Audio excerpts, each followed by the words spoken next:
When people think of the Netherlands, they typically think of Amsterdam. But the Netherlands has so much more to offer than just Amsterdam's canals and coffee shops. In this series, we'll be going deeper to explore lesser-known locations, local culture, and the everyday life that tourists miss. From our perspective, as two Australians with Dutch roots. This is the Netherlands beyond Amsterdam. Today, we are in Maastricht, in the southern province of Limburg, exploring a vast and fascinating network of caves under Mount St. Peter. We also explore Maastricht's beautiful streets and historic architecture. So while we were in the Irish pub last night, we got talking to the bartender and some of the locals and kind of asked them, like, what's fun to do in Maastricht, like, what should we see? And they suggested the northern tunnels of Maastricht. So it's up on this hill. I think it's the only hill I've seen in the Netherlands. But it's a collection of tunnels where they used to mine chalk in the 13th century. And then during World War II, they dug it out and used some of the tunnels to store valuable paintings during the war so that they didn't get bombed. So yeah, now it's like a kind of underground museum, so we can walk through and have a look. Yeah, the view's already beautiful, so yeah, we'll take you along.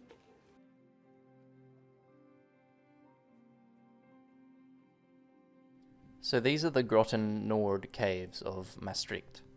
Thanks to Discover Maastricht, we were able to take a tour of this endless network of caves that stretch over 150 kilometers. Well, they call them caves, but they're actually man-made tunnels from limestone mining going back over 700 years. The limestone here is over 70 million years old, and the tour guide was showing us how if you look closely in the walls you can actually see fossilized coral fragments from in the wall from when the whole region was covered by the ocean. One of the most surprising things you'll see down here are the charcoal drawings. They really add to the eeriness of the place. They're painted by miners and soldiers and even artists that were invited down here, going back to the 1500s. But what's most interesting about the tunnels is its modern history when, during World War II, a concrete vault was secretly built deep inside the North Caves. It was called de Klaus, the vault. These are the cages where over 780 pieces of artwork were hanged and protected. And a lot of effort went into providing proper ventilation and ensuring that the artwork is kept in the right conditions. The Germans did actually know about the vault, but they respected the protection order and allowed it to remain undisturbed, because they too respected the cultural significance of these artworks. Timeless pieces from the likes of Rubens, Rembrandt and Johannes Vermeer, to name a few, were all stored here during the war. As the tour guide explains, the massive painting of The Night's Watch by Rembrandt was kept rolled up and stored under here. He created a mechanism to keep the painting spinning so it wouldn't be damaged or bend from its weight.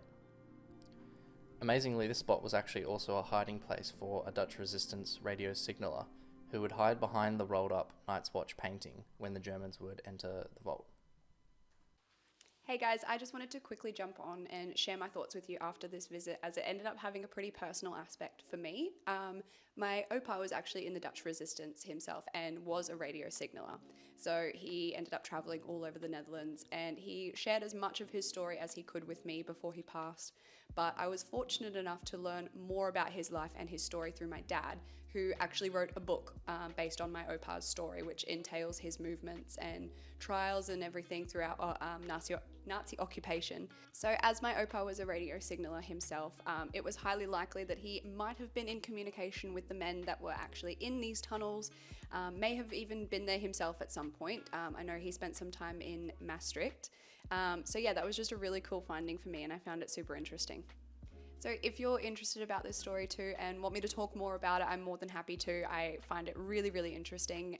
So yeah, leave a comment below if you want to hear more about it. Also, if you want to read the book, I'll leave the link to the Amazon storefront in the description, and it'll also show up on your screen somewhere. So it's a big part of the reason we actually wanted to move to the Netherlands in the first place, to learn more about our Dutch roots, and me in particular, I wanted to learn more about my opa and his story. There are several places across Brabant and Friesland that shaped his story in the resistance that we'd really like to visit. So we want to touch on that further in upcoming videos. So stay tuned if you're interested.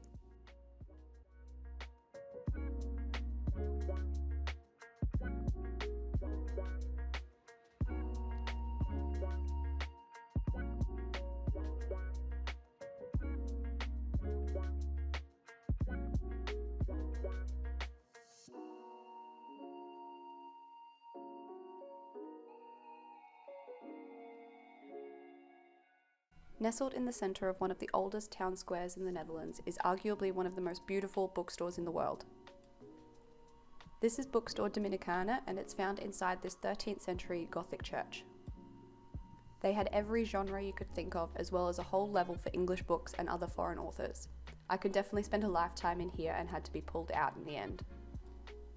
They also had a whole level dedicated to music and vinyls. We walked around for at least an hour, and Dennis actually found a Dutch language book that we've been trying to read each night and hopefully improve our Dutch. The book is a collection of short stories with a plot summary at the end and also a vocabulary list that we can look back over as many times as we want. We found this to be a really fun way of learning, and we end up just quizzing each other on the book instead. I also managed to find a new release book on sale for €7 as it was slightly damaged, but that's good enough for me. We later found out that there is a huge map of all the tunnels in Maastricht that takes up one wall in the church. It's a pity we found out later, but it's just an incentive to go back now.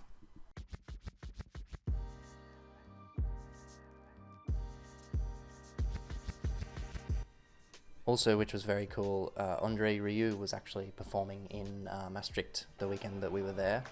He's been performing every year for 20 years in the summer in the square in Maastricht.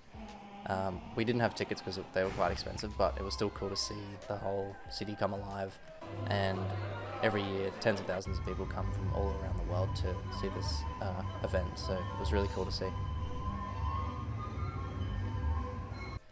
Thanks so much for watching, guys. We hope you enjoyed. If you like watching our videos, then we would really appreciate it if you subscribed. We're trying to reach that 1,000 subscriber milestone.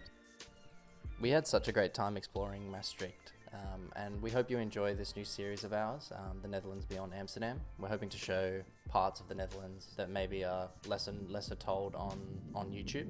So yeah, we hope you enjoy. Let us know if you like it.